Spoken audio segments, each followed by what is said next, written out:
Hello बच्चों, आइए इस प्रश्न को समझते हैं। स्तनधारियों का मस्तिष्क एक उभयचर के मस्तिष्क से निम्न की उपस्थिति के कारण भिन्न होता है। तो यहाँ पे बोल रहा है जो स्तनधारी होते हैं उनका जो मस्तिष्क होता है वो उभयचर के मस्तिष्क में भिन्न होता है। तो यहाँ पे किसकी उपस्थिति के कारण वो भिन्न होता है? तो विकल्प ए में दे रखा है सेरिबेलम, विकल्प बी में दे रखा है कार्पस कैलोसम, विकल्प सी में दे रखा है ऑल्फैक्टरी लोब और विकल्प डी में दे रखा है हाइपोथैलेमस। तो यहाँ पे हम सबसे पहले जो है वो हम इस प्रश्न की मुख्य अवधारणा लिखेंगे। तो यहाँ पे अगर हम इस प्रश्न की मुख्य अवधारणा लिखें तो यहाँ पे हम लोग बात करेंगे स्तनधारियों की। यहाँ पे हम बात करेंगे स्तनधारियों की। तो ये स्तनधारियों का अगर हम देखें तो जो मानव होता है वो स्तनधारी होते हैं। मानव यहाँ पे मनुष्य जो होते हैं वो स्तनधारी होते हैं। मनुष्य के अलावा कई ऐसे प्राणी होते हैं जो स्तनधारी होते हैं। तो यहाँ पे अगर हम देखें तो हम बात करेंगे स्तनधारियों की। तो यहाँ पे इनका जो मस्तिष्क होता है वो यहाँ पे किस तरह से भिन्न होता है वही हमें यहाँ पे बताना है। तो यहाँ पे हम लोग बात करेंगे कार्पस कैलोसम की।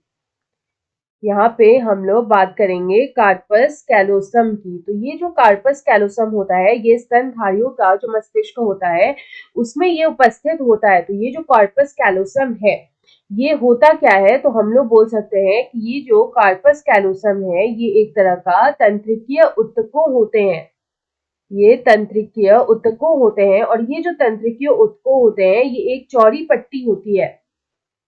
तो जो तंत्रिकीय ऊतकों होते हैं उसकी एक चौड़ी पट्टी होती है, उसकी एक चौड़ी पट्टी होती है और यहाँ पे ये किसको जोड़ के रखती है?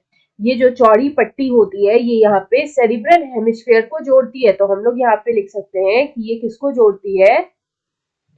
तो ये जो सेरिब्रल हेमिस्फीयर होते हैं, जो सेरिब्रल हेमिस्फीयर होते हैं उसको यहाँ पे ये जोड़ के रखती है।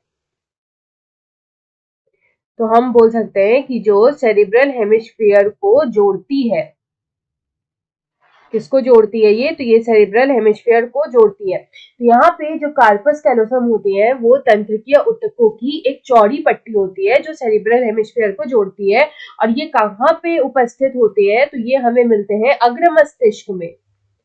ये हमें कहाँ मिलेंगे? तो ये हमें मिलते हैं अग्र मस्तिष्क में। मनुष्य का जो अग्र मस्तिष्क होता है उसमें ये कॉर्पस कैलोसम हमें मिलते हैं जो तंत्रिकीय ऊतकों की एक चौड़ी पट्टी होती है और वो सेरिब्रल हेमिस्फीयर को जोड़ के रखते हैं।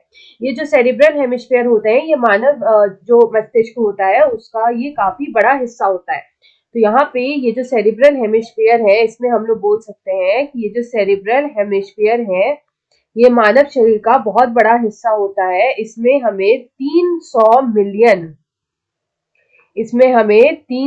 मिलियन तंत्रिकाएं मिलती हैं। इसमें हमें 300 मिलियन तंत्रिकाएं, तंतु जो होती हैं वो यहाँ पे उपस्थित होते हैं और ये केवल मैमल्स में पाया जाता है, यानी कि ये केवल स्तनधारियों में देखा जाता है। ये केवल स्तनधारी जो होते हैं उनमें ये पाया जाता है। तो हम लोग लिख सकते हैं कि ये केवल स्तनधारियों में यानी कि मैमल्स को यहाँ पे हम लोग बोलते हैं स्तनधारी। तो ये सिर्फ किसमें मिलता है? तो ये सिर्फ स्तनधारियों में पाया जाता है। ये सिर्फ स्तनधारियों में पाया जाता है। तो यहाँ पे इस प्रश्न का जो सही उत्तर होगा वो होगा कार्पस कैलोसम, जो कि विकल्प बी में दे रखा है। तो कार्पस कैलोसम विकल्प बी हमारा सही उत्तर होगा। आशा है आप इसे अच्छी तरह समझ गए होंगे। धन्यवाद।